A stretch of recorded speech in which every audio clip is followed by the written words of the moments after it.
Ahoana koa moa ny olona anarinary fako fatanitsy amin'ny tokony ho izy satria nany France dia manahirana be ny mitady poubelle setrarehetra fa aty ianao ianao tsy alaise ianao manary fako satria madio be daholo ny toerana dia indrindra dia ny poubelle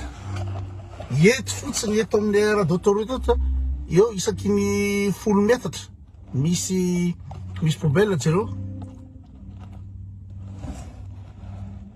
isaky ny 10 metatra dia normal zao raha ohatra ka mihinana desandisy ty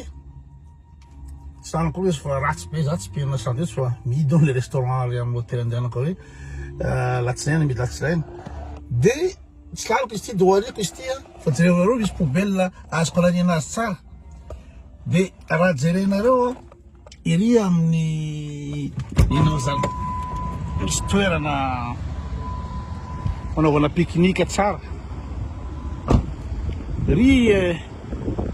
lavidavitra ry fa jereo fa misy poubelle anankiroa ihany zao normal raha ohatra ka ariko ty normal raha ariko izy dia maloto ny tanako dia misy pompy ara-dalàna ry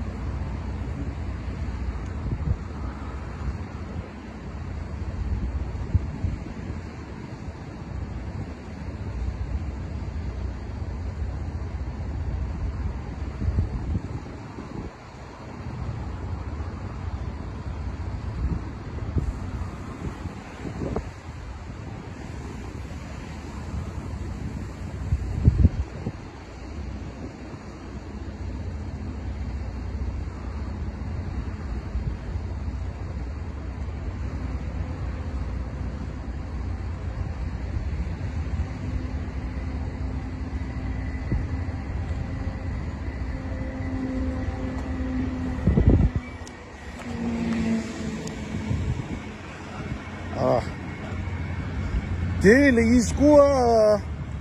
eo ihany le hoe misy poubelle fa rehefa hitanao madio be ty zao raha normalement tsy amin'ny ville ty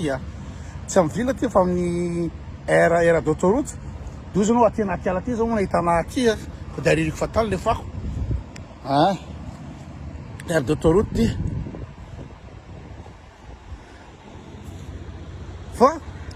ina moa zany hitanao hoe madio tsisy manarinary ninina mihitsy amin'ny lalana iny dia voatery tsy hoe voatery moa zany fa alaim-panahy anao hoe ina moa zany respecté le fahadiovana zay ihany le cause